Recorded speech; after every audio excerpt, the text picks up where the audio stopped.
Hi, Councillor Monroe. Can you make sure that your video and your sound works, please?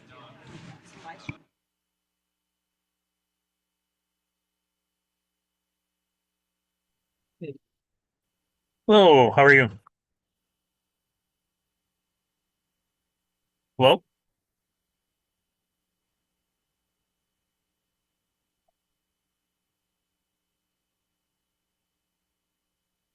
Sorry, can you talk and I'll just make sure I can hear you? Oh, yes, yeah. Can you hear me? Yeah, I can hear you, but a little faint, so maybe you'll just have to talk louder. Okay. Just a little louder. Is that better? Yes, that is. Yeah, that's good. Sure, yeah. When you want to talk, like your turn, you can just put up your virtual hand. If he doesn't see you, just like Sure. wave, wave on the camera. Yeah. And then when you vote, just put your hand up. He knows that you're here, so he'll keep an eye Sure. out. Okay. Okay, thanks. Okay, thank you. Yeah. Who's the new guy on the camera? New guy it Jason. is, yes, yeah. Good evening, everybody.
Okay, folks, you all set? Here we go.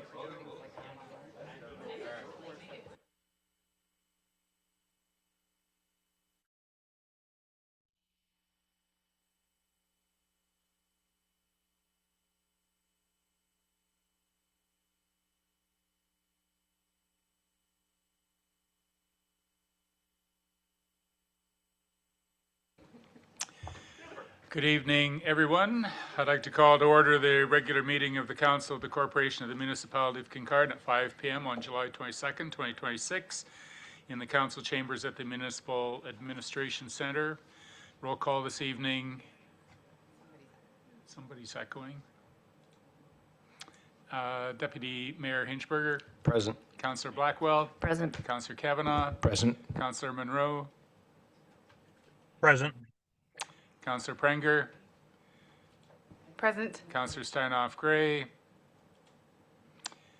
Councillor Stewart. Present. Councillor Williams. Present. And I would like to also acknowledge we have a member online this evening, and we got a number of staff and public in the gallery this evening.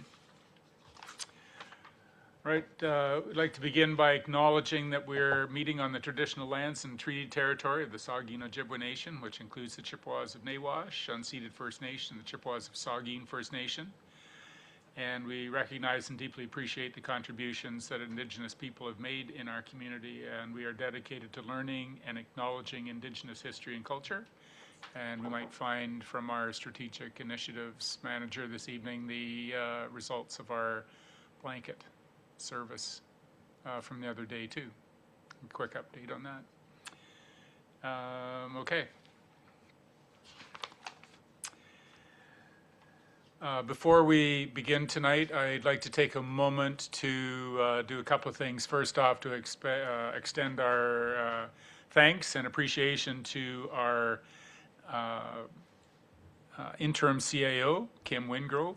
Her role has now finished as our interim CAO, and we certainly extend our thanks to the great job she did in shepherding our community during our search for a more permanent CAO, which leads me into the next thing, which is a segue to introduce our new CAO, Alan Smith. Alan comes with a lot of experience from Ontario, both Southern and Northern Ontario, and a stint in British Columbia as well. Alan, welcome to the Municipality of Kincardine. Well, thank you, Mayor Craig, members of council, municipal staff, residents, and community partners, good evening. I'm honored to join this organization and this community. Kincardine has a strong reputation for civic pride, natural beauty, economic opportunity, and people who care deeply about the place they call home. I'm grateful for the confidence council has placed in me. I look forward to earning that confidence every day through thoughtful advice, responsive service, and steady leadership.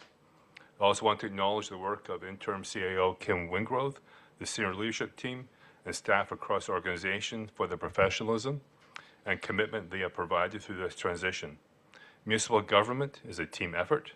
I have already seen the dedication that exists within this organization. As CAO, my role is to support council in advancing its priorities, to ensure the organization is well aligned and accountable, and to help deliver services that residents, businesses, and visitors can rely on. That means listening carefully, communicating clearly, making evidence-informed recommendations, and working with staff to turn council direction into practical results. I'm excited about what we can accomplish together. My commitment is to work collaboratively with council, respectively with the community, and supportively with staff, while keeping the values of accountability, transparency, and service at the center of our work. Thank you again for the warm welcome. I'm pleased to be here, proud to serve the municipality of Kincardine, and ready to get to work. Thank you.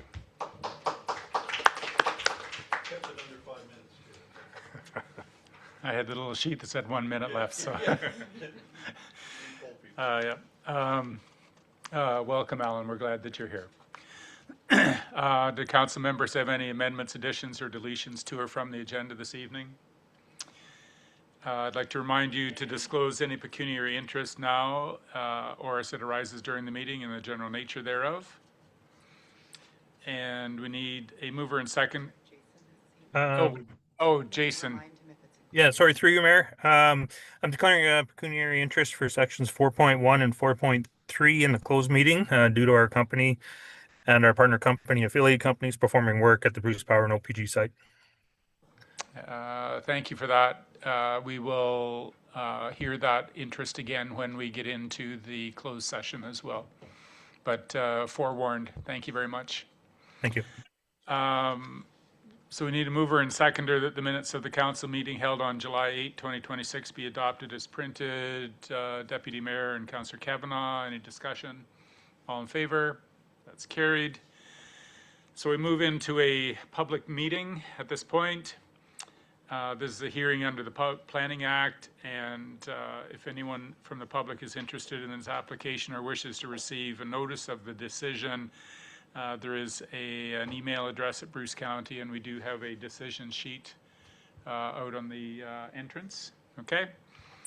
As usual, we'll hear the report from planning staff, and then the council members will have an opportunity to ask technical questions. Then we'll hear from the public, either in support or in opposition to the application. Members of the public are advised that the right to appeal the decision on this application is limited to specified persons and public bodies as defined in the Planning Act. And there we go. After we hear from the public, the committee will discuss and consider a recommendation. So we turn the meeting over to our Bruce County Planner, Amy Rogers, who will explain the report and recommendations. Amy, please, welcome. Thank you. Good evening, Council, and through you, Mayor Craig. The application before Council tonight is for a zoning bylaw amendment. The file number is Z-2026-039. The purpose of this application is a housekeeping amendment to reinstate the text of a special provision that was inadvertently removed from the zoning bylaw during the comprehensive review process. The subject lands have a civic address of 312 Durham Market Street South and are located east of Queen Street, south of Victoria Park, west of Princes Street, and north of the Penetangore River. They are surrounded by commercial, open space, and natural area land uses. So the subject lands did receive a site-specific amendment to the Kincardine official plan and the zoning bylaw in 2014. The official plan amendment created an area-specific policy, D2.5.11, to permit an apartment dwelling without a commercial use in the core commercial designation. This area-specific policy is still in effect today. The associated zoning bylaw amendment rezoned the subject lands to C1J with special provisions that recognized an apartment dwelling as a permitted use. They created a unique set of provisions for lot size, lot frontage, yard setbacks, floor areas, and parking requirements. The site-specific amendment further exempted the subject lands from provisions that were specific to commercial uses in alignment with that area-specific policy. Today, the subject lands are zoned General Commercial Special C1J, Environmental Protection 1, and Environmental Protection 2. During the 2025 comprehensive review process of the zoning bylaw, the text of the C1J provision was omitted from the new bylaw. This was most likely because the special provisions that were permitted in the C1J zone are mostly in alignment with the provisions of the C1 parent zone and the other general provisions of the new bylaw. However, as part of that review, a new provision was added to the C1 parent zone that permits apartment dwellings, but does require that the residential units be above or behind ground floor commercial uses. This was not a provision in the old bylaw. The new provision is in conflict with the intent of the special provision C1J. The zoning bylaw amendment before council tonight does propose to reinstate the text of the special provision C1J to the new bylaw and reconcile that text to align with the provisions of the new zoning bylaw, some legislative changes, and the official plan. The proposed changes are outlined in the attached planning report, and no new permissions are being added. The intent and effect of the 2014 amendment will be reinstated, and if passed, the text of the C1J zone will be brought back into the new zoning bylaw. The application was circulated in accordance with the Planning Act, and no comments were received in opposition to this application. And subject to any comments received at this meeting, the Bruce County Planning Department is recommending that council approve zoning bylaw amendment application Z-2026-039 and the necessary bylaw be forwarded for adoption. Thank you, Amy. Do any council members have any technical questions about this application? Councillor Pranger, please. Thank you, through you, Chair. Just clarifying, we have technical question option, then public gets to speak, and then we talk about it? Okay, thank you. Can you, through the Chair, can you please provide for all of us and the people listening the definition of a housekeeping amendment? Thank you, and through you, Mayor. The housekeeping amendment is being sponsored by the municipality, in this case, to correct that omission and bring the text back into the bylaw. The property is already zoned C1J as per our mapping. That forms part of the bylaw, and so now we need to just bring back that text to reconcile those things. Sorry, I'll clarify my question. I would like the definition of what a housekeeping amendment is, not the justification for this being a housekeeping amendment. I get that part. I just want, because I have a follow-up that will, but that context needs to be provided for everyone first. Okay, well, thank you, through you, Mayor. I don't think I have an exact definition off the top of my head for a housekeeping amendment, but the effect is of the housekeeping amendment that we are cleaning up the zoning bylaw where the municipality has spotted an error and needs to make that correction. Right, thank you. So, and just to add on that, so then the idea is that we're, in theory, a housekeeping amendment doesn't change anything.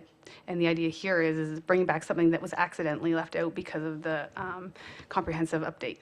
So what I'm getting at is, while I actually think this should be a housekeeping amendment, the changes that are proposed in the planning report, removing the minimum lot frontage and things like that, actually constitute, those are actual changes to the previous special provision. So to me, that's not housekeeping. We're no longer bringing back the original text, we're changing it significantly. And I understand there's a reason provided for each one in there.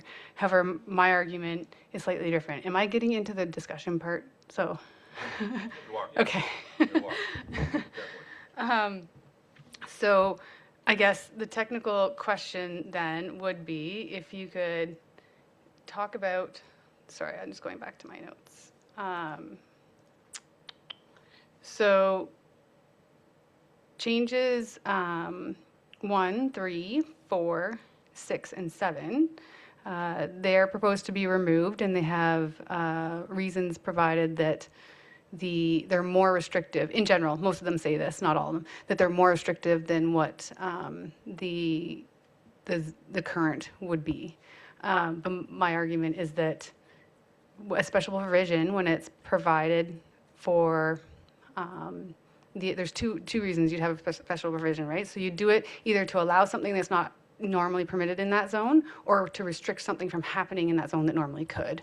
In this case, we're allowing something that doesn't normally happen. And my belief is that those special requirements within that C1J, the special provision, were specific to this allowance of having a apartment building in the commercial zone. And I actually think they still apply. I think they should be more restrictive. So I'll just preface what I'm saying. I am not against this in any way, shape, or form, this proposal to develop. I actually think that the specifications for that specific special provision should still be included, though. Any other technical questions? Okay, are there any presentations from the applicant or their agent? Don't see the applicant here this evening. No planner online? Okay. Are there any comments from the public in regards to this application, either in support of or in opposition to the application? Don't see any. Were there any other written submissions offered regarding this application? No written submissions. Any final thoughts, questions, comments from council members regarding this application? Councillor Pranger. Thank you, through you, Chair. I'll just go into a little more detail. I hate to hold this up, but I'm adamant on this one. And I will, again, preface this. I am wholeheartedly in support of something beautiful happening on this lot and it not remaining in the condition that it's in. I'm not opposed to the proposal in and of itself, but I think it's important that the special provision be worded specifically and the way it used to be worded, and to remain an actual housekeeping update. So in terms of site plan control being removed, I actually don't think it should be. In the off chance that something were to go wrong and the developer were to pull back and not move forward and then sell the lot, this requirement for site plan control therefore would no longer apply, and the next developer would not be forced to do it. So I think that should remain. The rationale provided in the planning report for removing things like the minimum requirements on the lot should actually stay the way they are in the original. Sorry, I just can't get to it. There we go.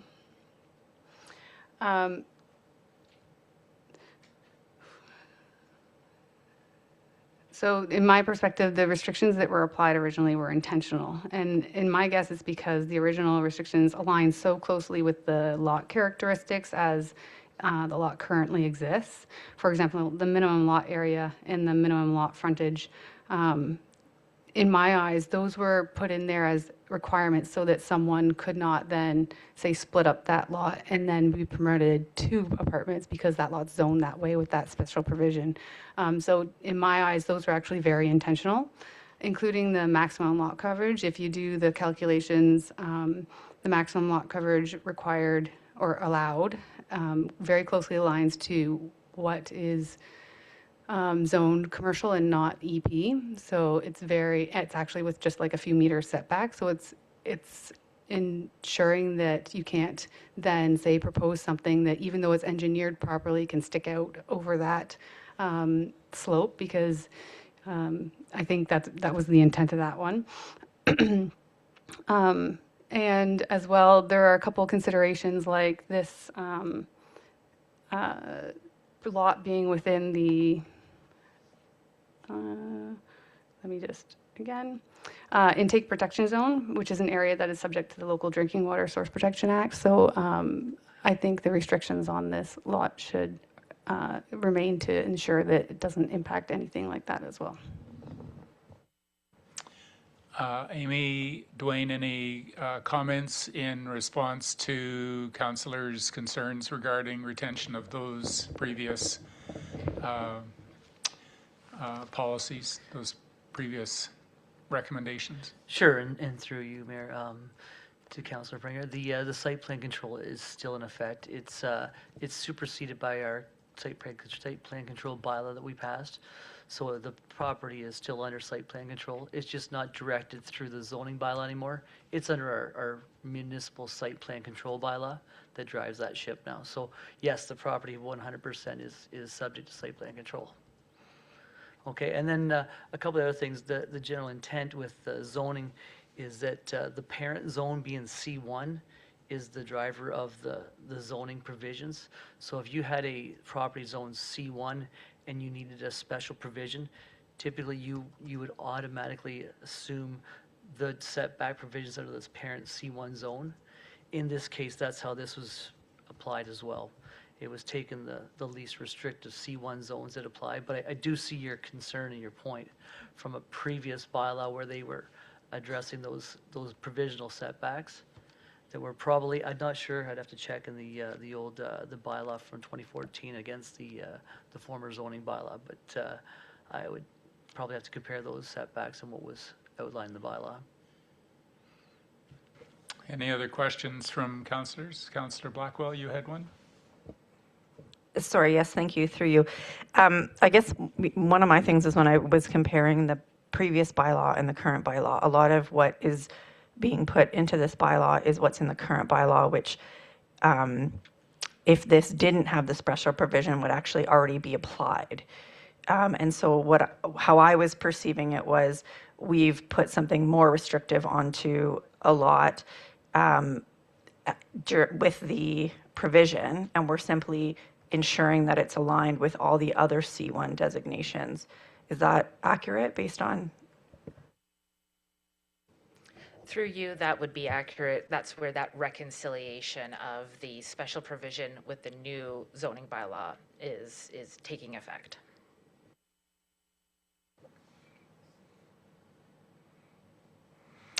Okay, so we have a resolution here. We need a mover and seconder that the amendment to Comprehensive Zoning Bylaw 2025-052 Kincardine Housekeeping Amendment Bylaw be deemed to be read a first, second, third time, finally passed and numbered as bylaw number 2026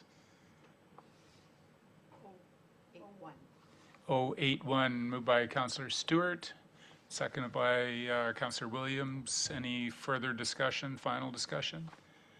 Councillor Prenger, please. Thank you. Through the chair, just a follow-up, two things.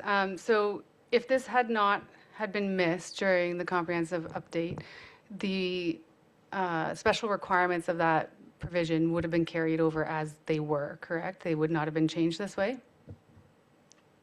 That's my first. So through you, Mayor, during the comprehensive review process, all of the special provisions were reviewed.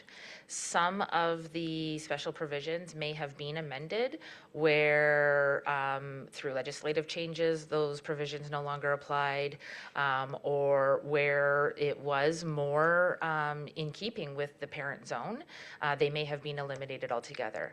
I believe that during that review process, when the reviewer did look at those special provisions, they did seem to align with the more general provisions of the parent C1 zone, and that's why they were recommended for removal. However, now we see that that was not an appropriate step to be removed. The mapping is still in place, and some of those provisions do still apply and need to be in the zoning bylaw. So my second thing is that to Councillor Backwell's comments, that by removing the previous requirements of that special provision, we are now more restrictive on the lot, which I think.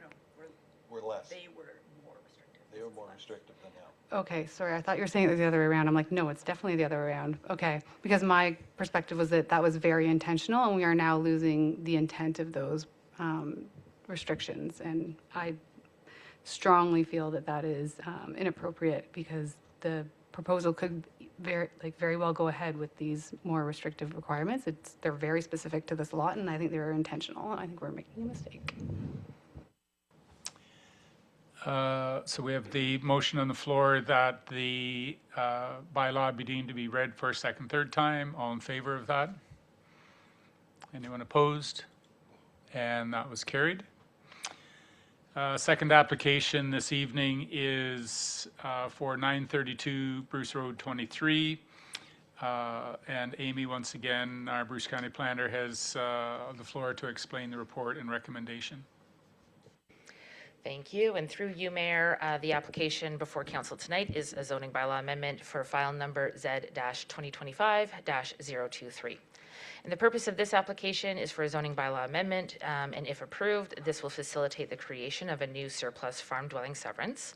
So it is proposed to rezone the retained farmlands from Agricultural General A1 and Environmental Protection 1 to Agricultural General Special Holding A1 HR H1 and Environmental Protection EP1. This will prohibit future residential uses and recognize an undersized farm lot. It's also proposed to rezone the severed lands from Agriculture General A1 to Agricultural Small Holdings A2, and this will recognize the residential nature of this severed parcel. A holding provision will also be applied to areas of high archaeological potential, and the environmental protection areas will remain unchanged. The subject lands do have a civic address of 932 Bruce Road 23 and are located on the east side of Bruce Road 23, south of Bruce Road 15, west of Lake Huron, and north of Concession 7. The subject lands are surrounded by agricultural and natural area land uses. The subject lands are designated agricultural areas and hazard land area in the Bruce County Official Plan, and the policies of the Bruce County Official Plan do not allow for residential severances in prime agricultural areas except in very limited circumstances, such as the severance of a house deemed surplus to a farming operation. This application does satisfy those policies and is supported by the official plan. The application was circulated in accordance with the Planning Act, and no comments were received in opposition to this application. The Bruce County Planning Department will decide on the consent application at a separate date.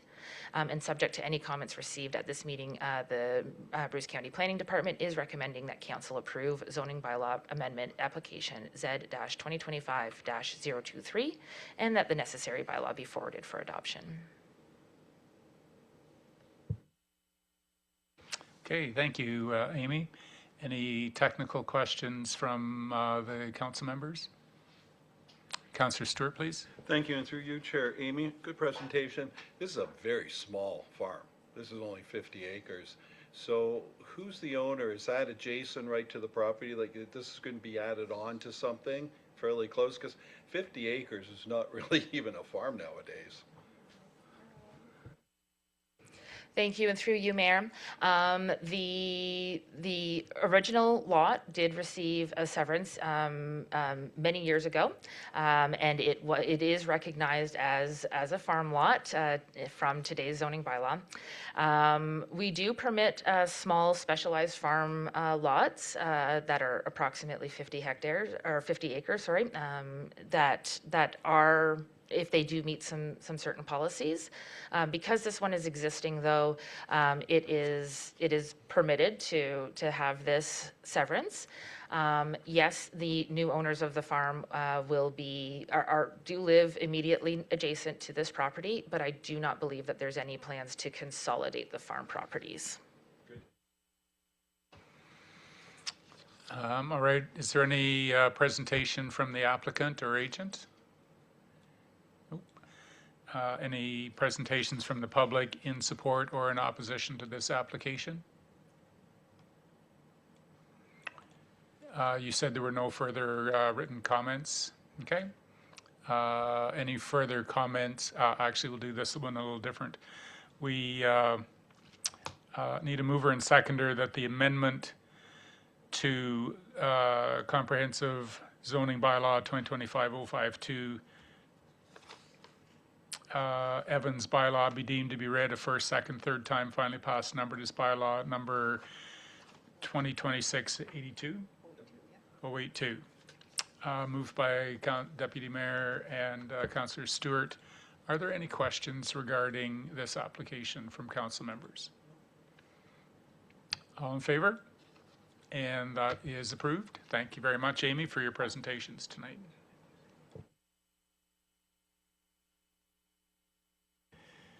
All right, moving on to presentations. Welcome Amanda Saxton and Kim Armitage tonight, the Kincardine Environmental Action Network, who have a presentation to make. Thank you so much for being here tonight.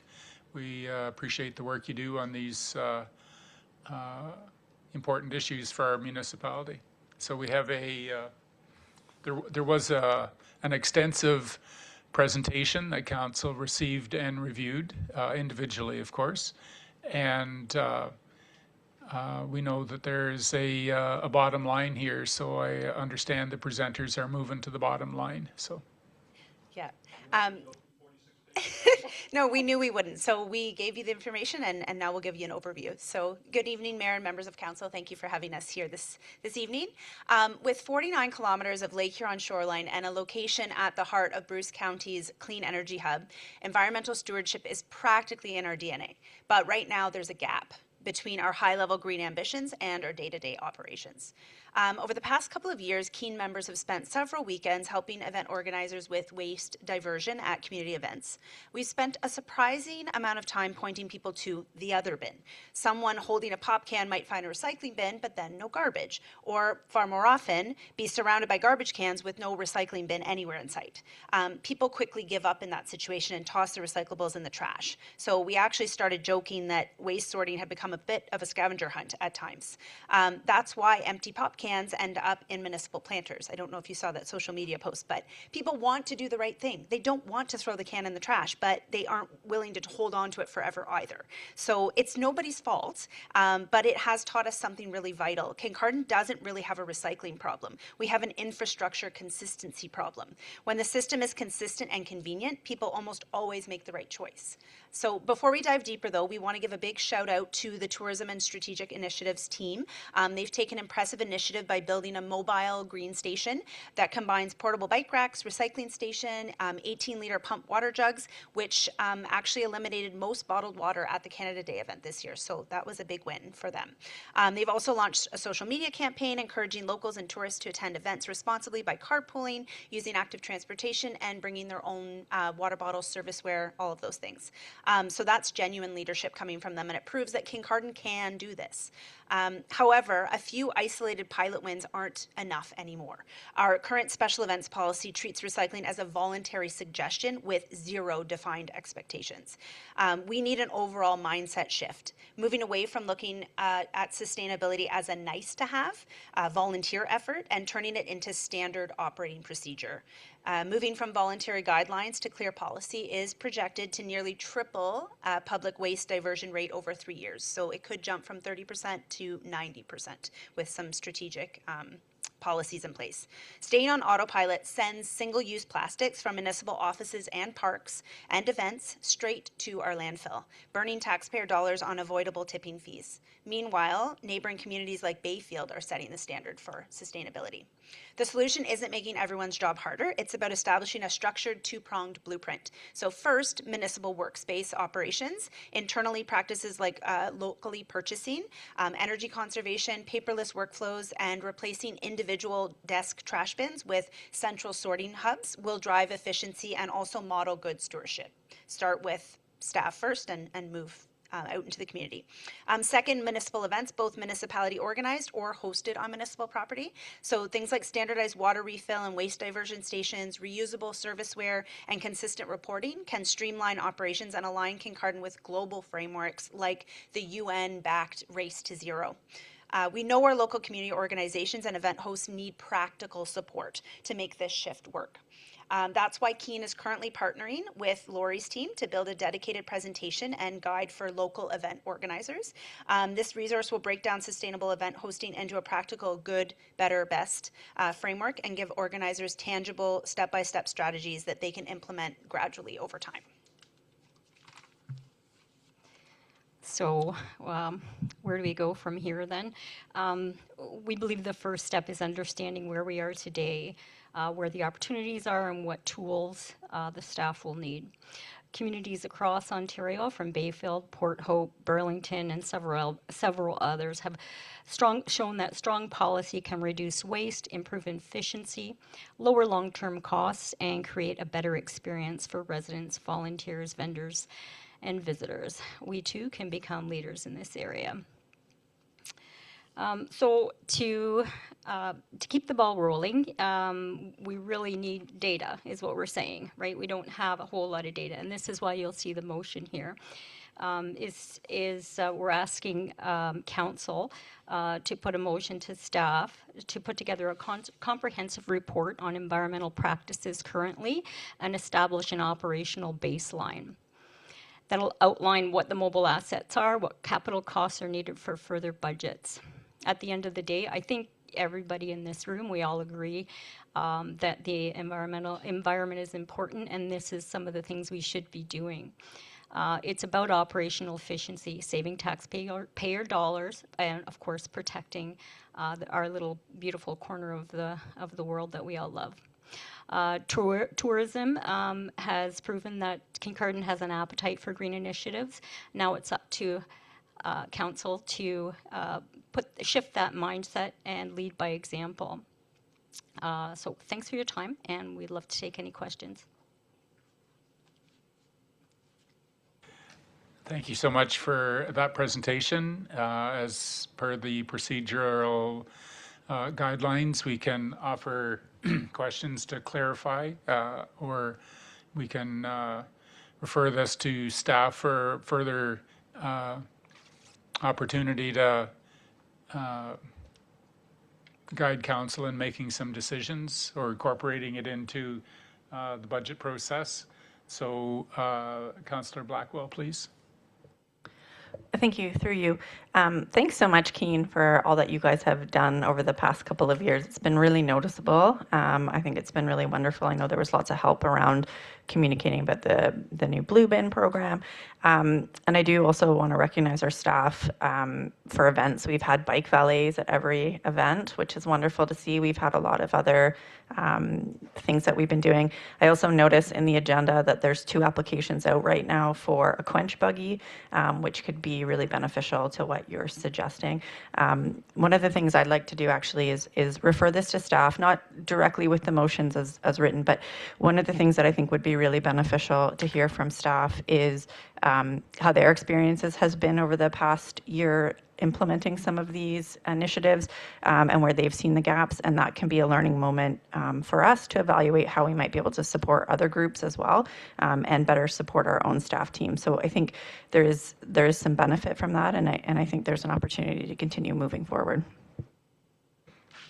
I agree with that idea, but it's across multiple departments, like strategic initiatives through their tourism, did a remarkable job down at Canada Day. And just to understand as best we can the impact and effect of that water buggy service. Sounds kind of weird, but that's okay. It also extends into environmental services. It extends into infrastructure, all sorts of things. So I would, like, it is an enormous, it has potential. So I'm going to offer some guidance to our CAO that, you know, this is a conversation with staff to say, okay, well, where can we start making, you know, those consistent opportunities to shift our direction, and how does staff buy into it first? So that's you can use your opportunity to engage staff in that. Do you want to comment on that, or? Okay. Through you, Mr. Mayor, to council. No, I totally agree that there is a considerable amount of initiatives in this presentation which will have to look more closely by staff. It does affect multiple departments, and we would need some time to look and see how we can incorporate such initiatives into the work that we do. Thank you. In a minute, yep. Jason, please. Yes, through you, Mayor, and just kind of reiterate what our new CEO mentioned.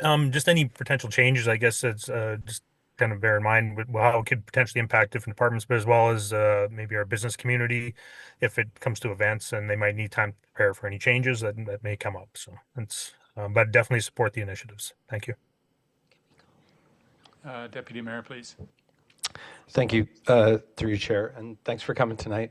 The proposed motion, if it were me, I think could be narrowed down a little more. I absolutely agree that the metrics were measured a few times, performance measures, and I don't think we can go any place unless we identify either internally or externally what good would look like, how you would measure it, and go from there, rather than racing towards implementing solutions without having an effective way of determining whether they're actually effective. So I'll just add that input in there. You know, what they say, what gets measured gets done. And if you don't have, I think there's, you know, a scan, and that was the term they used, an environmental scan to determine what are best practices in terms of what to actually measure in the area of waste diversion and recycling, is my opinion of the first place to start.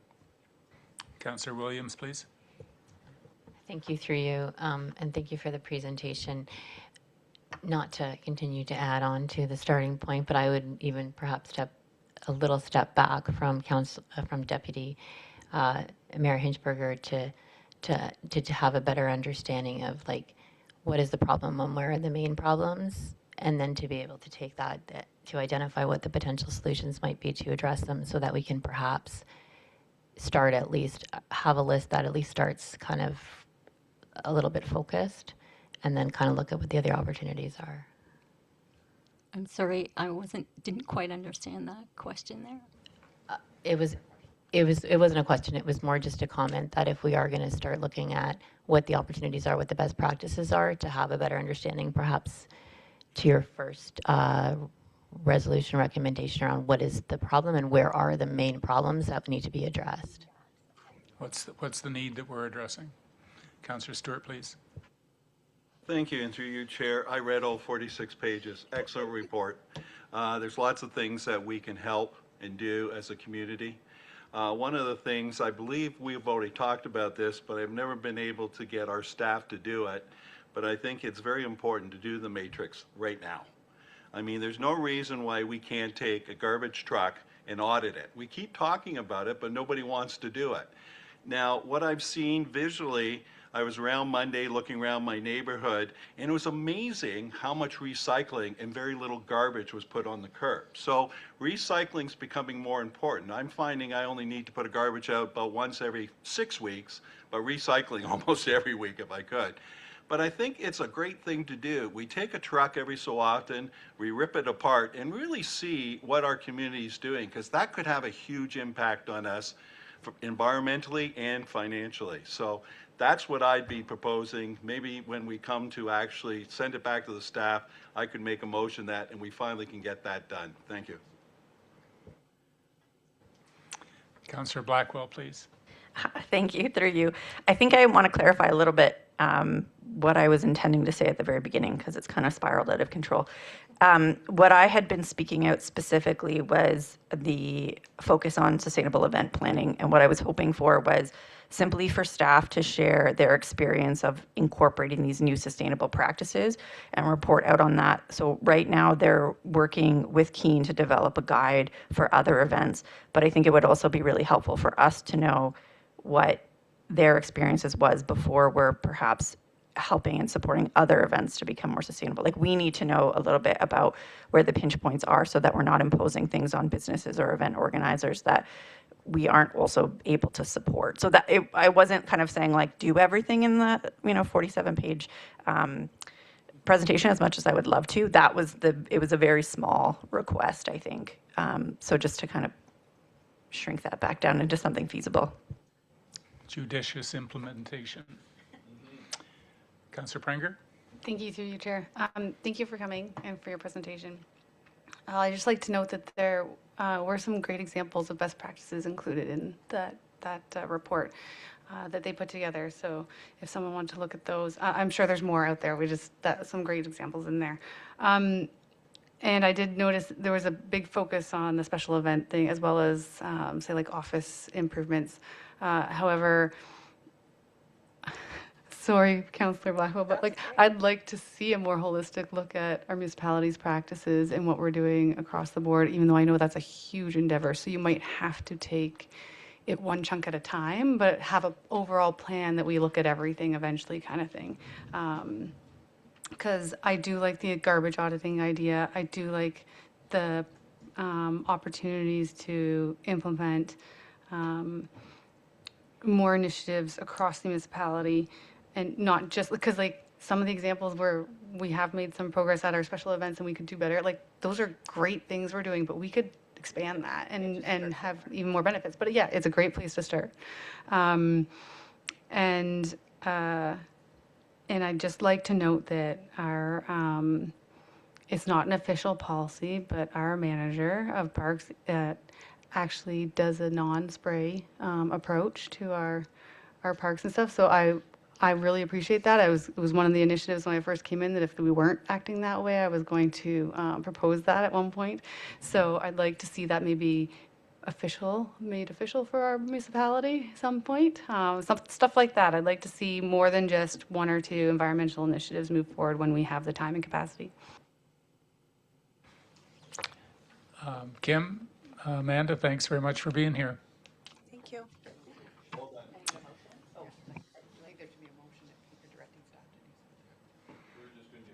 Okay, so we would let's narrow it down a little bit so that Alan doesn't come back with an encyclopedia.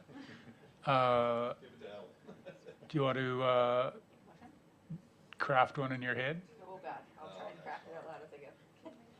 Just craft it to Alan to come back. No, I just You just need a motion. Okay. I'd like to move that we refer these back to staff for a report on their experience implementing some of the sustainable initiatives and event planning with recommendations for future years and potential budget 2027. Seconder? Stelina? All in favor? Carried. Well done, Brad.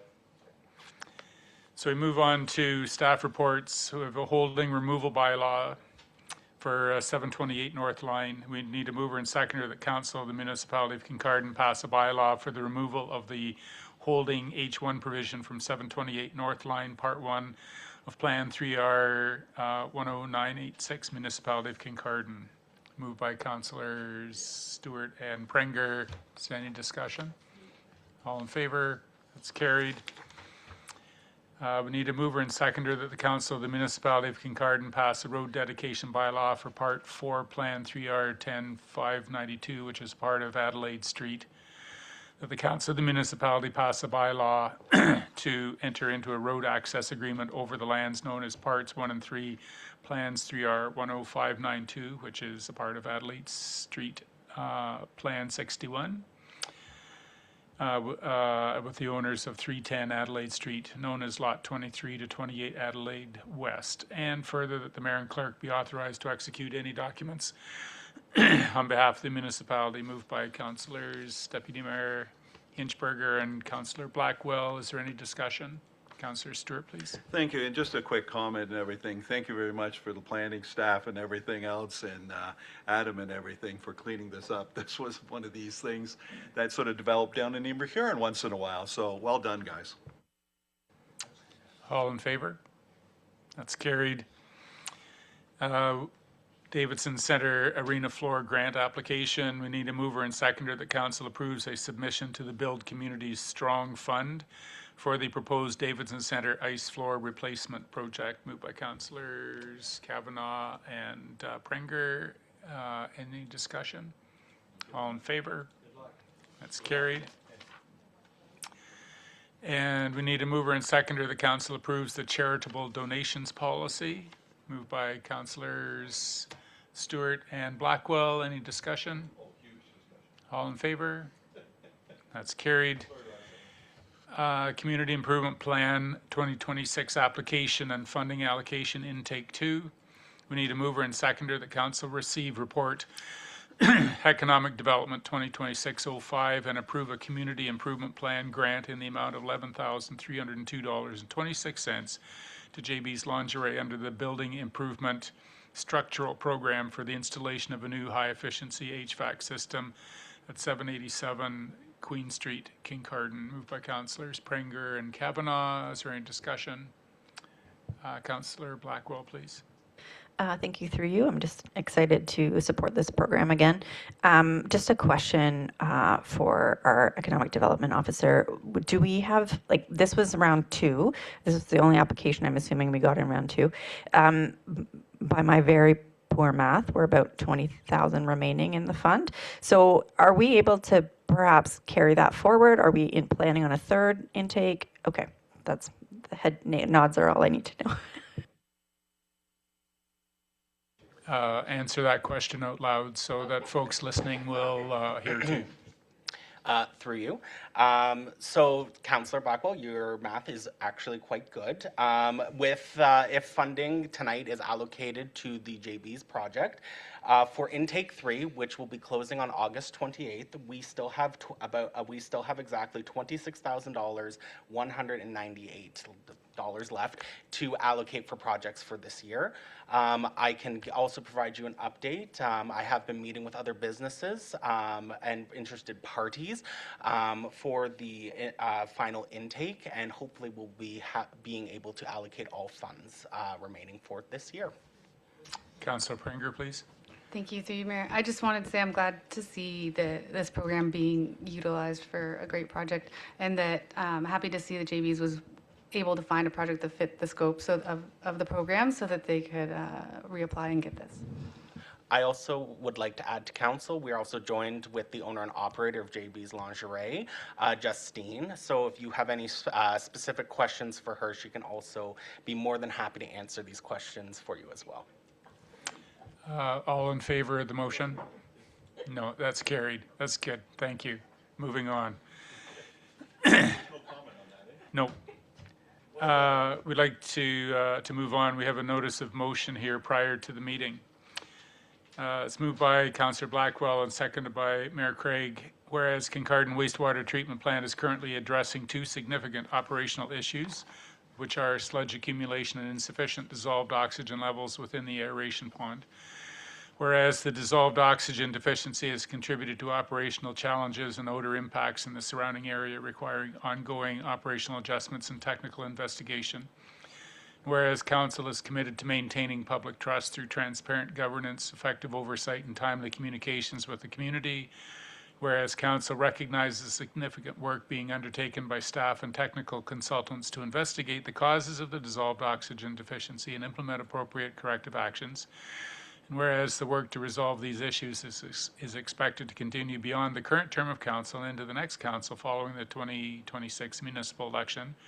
Therefore, be it resolved that Council requests a comprehensive technical troubleshooting report respecting the dissolved oxygen deficiency in the aeration pond that summarizes the operational issues being addressed, outlines the investigative process undertaken by staff and technical consultants, documents available evidence, data findings, assumptions, and conclusions that may be publicly disclosed, identifies corrective actions completed, underway, and planned, establishes a baseline reference document for future reporting and Council oversight. And further that, where information required to fulfill the intent of this resolution cannot be disclosed in an open session in accordance with the Municipal Act 2001, staff provide that information to Council in closed session at the earliest appropriate opportunity. And further, the Council add the following item to its priority resolution list, specifically, that Council prioritize resolution of the aeration pond dissolved oxygen issue, with staff providing regular updates through the priority resolution list highlighting significant milestones, new findings, completed actions, and upcoming work with major developments reported directly to Council. And further, that staff continue to provide proactive public updates through the municipality's communications channel, maintaining a centralized source of accurate and current information on the investigation, actions being undertaken, project progress, and operational status until the dissolved oxygen levels have remained stable for a period of 1 year.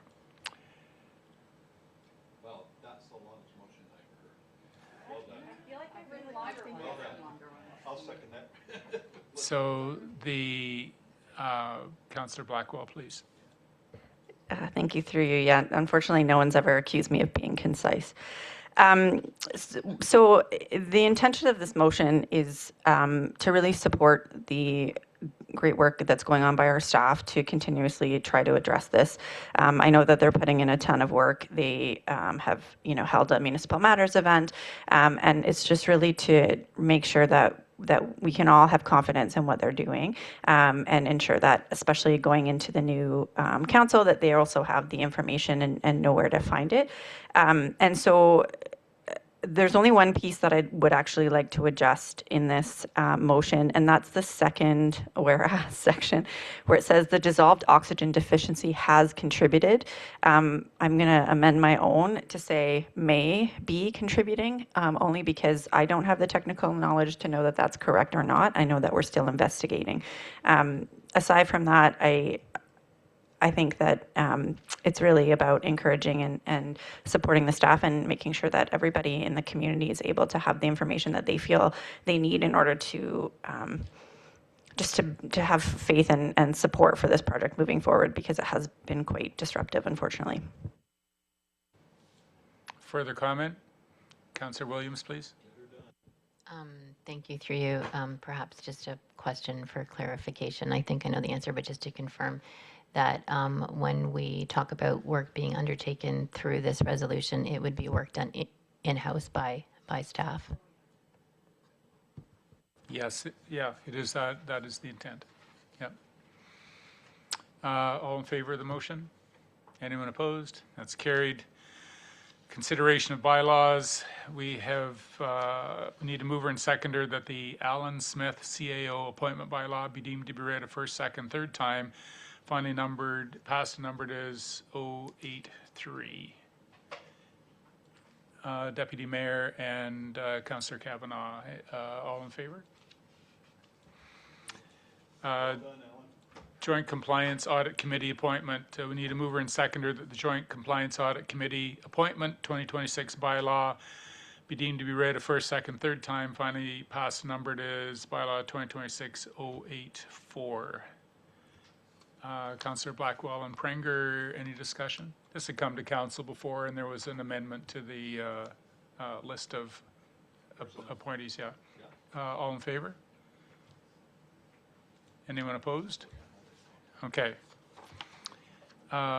We need a mover and seconder that the appointment bylaw enforcement officers, Municipal Support Services, Inc., 2026 bylaw be deemed to be read a first, second, third time, finally passed and numbered as bylaw 2026-085. Councillor Williams and Stewart, any discussion? All in favor? That's carried. And motion to pass bylaws. We need a mover and seconder that the following bylaws are hereby read a first, second, third time, finally passed 2026 yeah. No, there is no number. Okay. Amend the zoning bylaw holding removal, 728 North Line.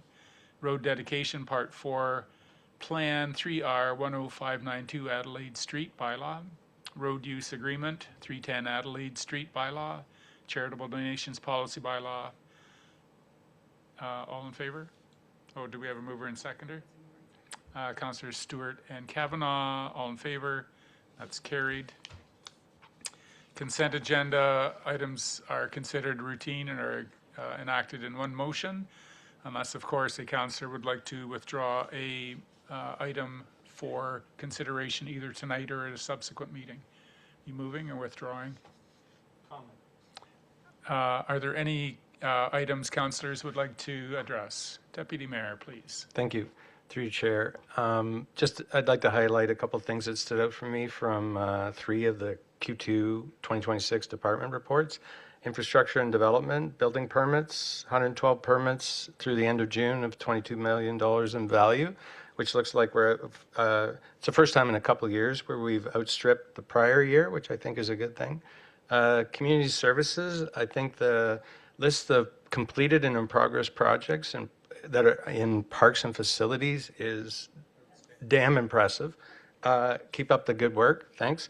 And then not to leave out corporate services, yet again, we're go above and beyond in submitting our stuff to the province, particularly our financial returns, when it looks like 75% or more of the province doesn't see it as an important thing to do. So thanks for that. Anything else? Oh, Councillor Prenger, please. Thanks, Mike.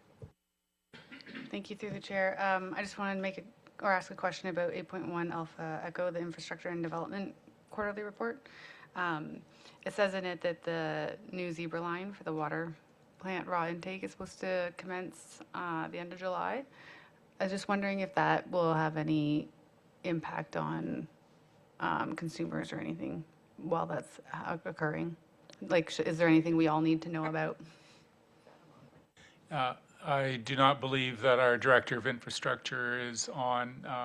Could that question be directed to the Director for just an email response? Might be able to put in the new microphone. Yeah, decommissioning. But that's a good question for that. Yeah, so, Yes, that can be. yeah. So, so our CIO will direct that to the Manager of Environmental Services for a response online for us, okay?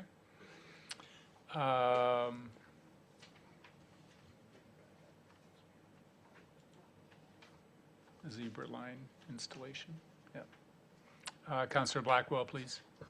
Thank you. Through you, I wanted to acknowledge the grant tracking report that was added. Thank you very much for that.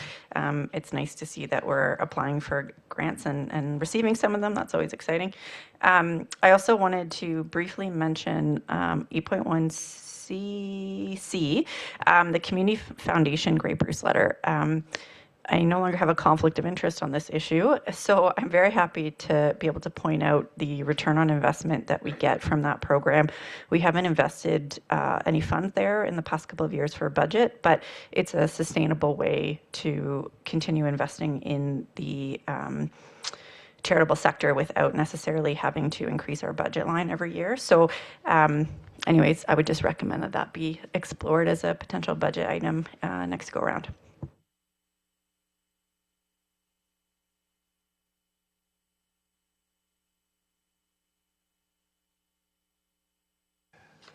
Okay, I need a mover and seconder that council approve the recommendations contained in the consent agenda dated July 22, 26, and direct staff to proceed with all necessary administrative actions. Moved by Deputy Mayor Hinchberger and Councillor Stewart. All in favor?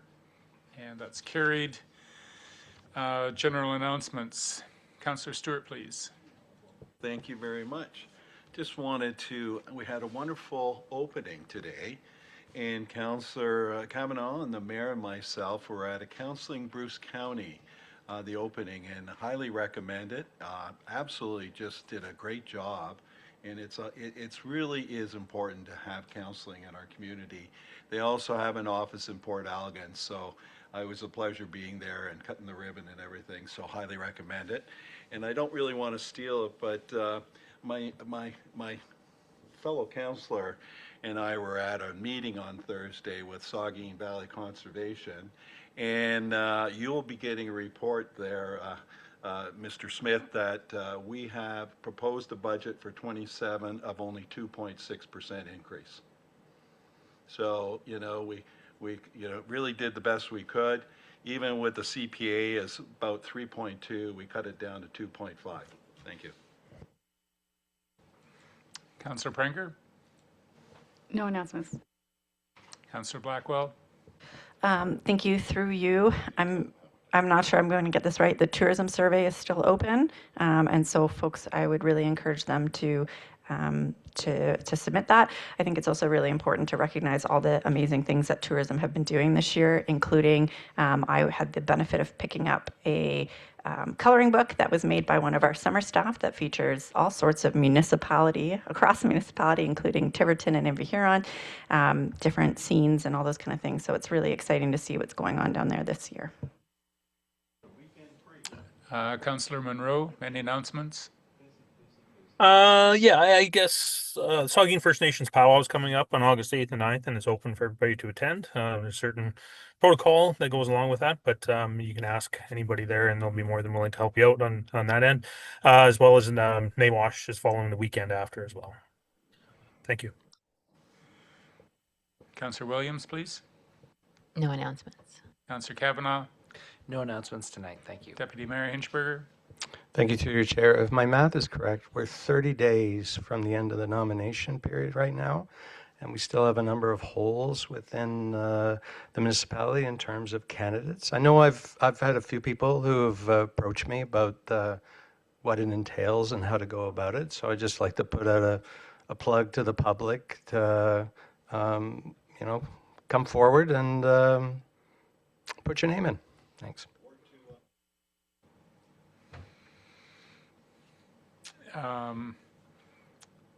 Had a conversation with Davidson Center staff today, and the compressors at the arena got turned on today. The first use of the ice surface is August 3. Hockey camp opens, so get out your winter coats and away we go. So, yeah, and I'm gonna give myself a little latitude. I'd like to offer Lori Fiozzi, our manager at Strategic Initiatives, to give a brief comment regarding the blanket presentation here at the municipal office this week.